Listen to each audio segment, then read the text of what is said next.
పిల్లలు కావాలని మీ కలను నెరవేర్చుకోండి. సంప్రదించండి హెగ్డే ఫెర్టిలిటీ, హైదరాబాద్, తెలంగాణ.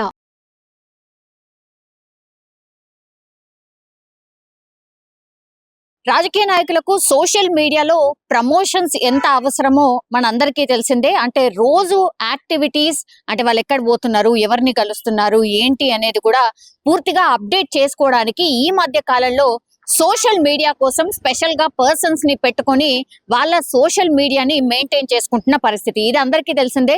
చిన్న లీడర్ నుంచి పెద్ద లీడర్ వరకు పూర్తిగా సోషల్ మీడియాలో యాక్టివ్ ఉండడం ఇప్పుడు కామన్ గా మారిపోయింది. అట్లాగే ఇప్పుడు మొన్న కాంగ్రెస్ పార్టీ తరఫున ఎమ్మెల్సీగా ఎన్నికైనటువంటి రాములమ్మ అనుకోండి, విజయశాంతి అనుకోండి, తనకు కూడా గతంలో సోషల్ మీడియాలో ప్రమోషన్స్ చేస్తానంటూ ఒక వ్యక్తి వాళ్ళ దగ్గరికి రావడం, విజయశాంతి గారి కోసం సోషల్ మీడియాని నేను మెయింటైన్ చేస్తాను అంటూ చంద్రకిరణ్ రెడ్డి, అతని పేరు వచ్చేసి చంద్రకిరణ్ రెడ్డి, గతంలో అంటే ఆమె బీజేపీలో ఉన్నప్పుడు వాళ్ళని అప్రోచ్ అవ్వడం, ఆ తర్వాత సరే నీ పనితనం ఎట్లా ఉంది చూస్తాము, ఆ తర్వాత నీకు ఇస్తాము అనేటువంటి విషయాన్ని చెప్పారట విజయశాంతి, అట్లాగే విజయశాంతి హస్బెండ్ శ్రీనివాస్.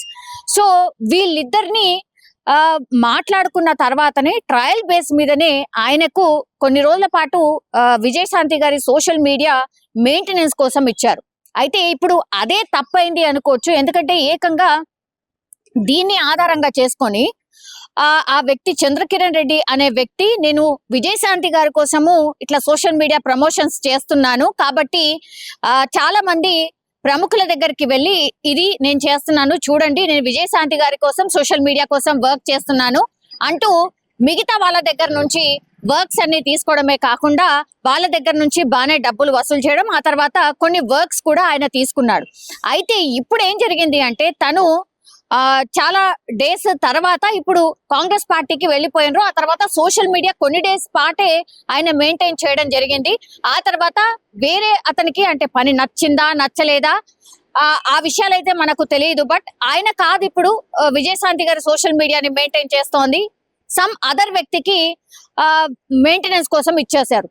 ఇప్పుడు చంద్రకిరణ్ రెడ్డి అనే వ్యక్తి గతంలో ఎవరైతే విజయశాంతి గారి కోసం ఓన్లీ ట్రయల్ బేస్ మీద ఎప్పుడైతే ఈ వర్క్ చేసిందో, ఇప్పుడు ఆ వర్క్ ని అడ్డం పెట్టుకొని మీరు నాకు డబ్బులు చెల్లించలేదు, నేను ఇన్ని డేస్ మీకు వర్క్ చేశాను, అయినా సరే మీరు నాకు డబ్బులు చెల్లించట్లేదు అంటూ బెదిరించడమే, ఏకంగా విజయశాంతి అట్లాగే విజయశాంతి భర్త శ్రీనివాస్ ని బెదిరించడం స్టార్ట్ చేశాడు. మిమ్మల్ని చంపేస్తాను, అతి కిరాతకంగా చంపేస్తాను అంటూ బెదిరింపులకు దిగినటువంటి సిచ్యువేషన్. వాట్సాప్ ద్వారా అట్లాగే కాల్స్ ద్వారా వీళ్ళిద్దరిని కూడా థ్రెటన్ చేసినట్టుగా ఇప్పుడు ఏకంగా వీళ్ళు పంజాగుట్ట పోలీసులకైతే కంప్లైంట్ చేయడం జరిగింది. ఇప్పుడు ఆయన చాట్ చేసింది పూర్తిగా అన్ని ఆధారాలతో సహా విజయశాంతి గారిని కావచ్చు, లేదంటే భర్తని కావచ్చు, శ్రీనివాస్ ని కావచ్చు, ఆయనను బెదిరించినట్టుగా పూర్తిగా ఆధారాలతో సహా సబ్మిట్ చేయడం, అట్లాగే గతంలో ఈయన సోషల్ మీడియా మెయింటైన్ చేసింది ఎన్ని రోజులు, ఏంటి అసలు నచ్చిందా నచ్చలేదా, ఇవన్నీ విషయాలను కూడా పోలీసులకు అయితే చెప్పడం జరిగింది. ఇప్పుడు ఆయన బెదిరింపుకు దిగాడు కాబట్టి నిజంగానే ఈయన థ్రెటన్ చేస్తున్నాడా? ఎందుకంటే మొన్ననే ఎమ్మెల్సీగా విజయశాంతి అయ్యారు కాబట్టి ఇది నిజంగా థ్రెటనింగా, లేకపోతే ఈ మధ్య కాలంలో కొన్ని ఇన్సిడెంట్స్ మనం చూస్తూ ఉన్నాం, మేబీ చెప్పలేం.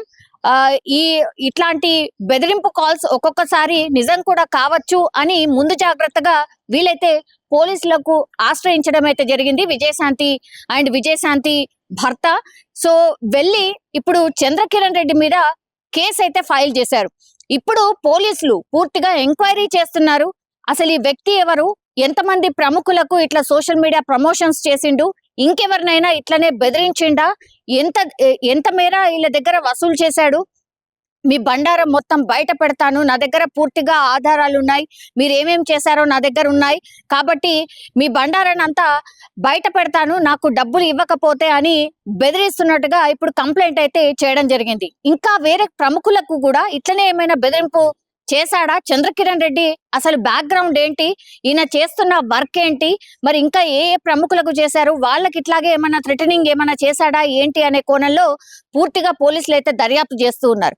ఈ మధ్య కాలంలో ఈవెన్ ప్రధాని నరేంద్ర మోడీకి కూడా ఇట్లా బెదిరింపులకు దిగడం, బెదిరింపు కాల్స్ చేయడం, అట్లాగే రాజా సింగ్ కి కూడా ఇట్లాగే బెదిరింపు చేయడం ఇట్లా కామన్ గా మారిపోయినటువంటి సిచ్యువేషన్. కానీ వీళ్ళు వివిఐపికి సంబంధించిన వాళ్ళు కాబట్టి మేబీ చెప్పలేము, అంటే కీడెంచి మేలెంచాలు అని అంటారు కాబట్టి ఎవరి బ్యాక్గ్రౌండ్ ఏంటో తెలియదు, ఎవరు ఎట్లా దాడి చేస్తారో తెలియనటువంటి సిచ్యువేషన్ లో ఈ కేసును కూడా చాలా సీరియస్ గా తీసుకోవడం అయితే జరిగింది.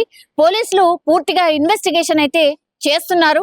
పోలీసుల అదుపులో చంద్రకిరణ్ రెడ్డి ఉన్నట్టుగా కూడా చెప్తున్నారు. సో కేసుని పూర్తిగా ఎంక్వైరీ చేసిన తర్వాత మరి ఈ కేసుకి సంబంధించిన నిజానిజాలైతే బయటపడే అవకాశం అయితే కనిపిస్తోంది. కానీ ఇట్లా వివిఐపీస్ ని బెదిరింపు కాల్స్ చేయడం, ఇట్లాంటివి చేయడం చట్టరీత్యా నేరమే కాదు, వాళ్ళకి శిక్ష కూడా గట్టిగానే పడుతుందని పోలీసులు అయితే చెప్తున్నారు.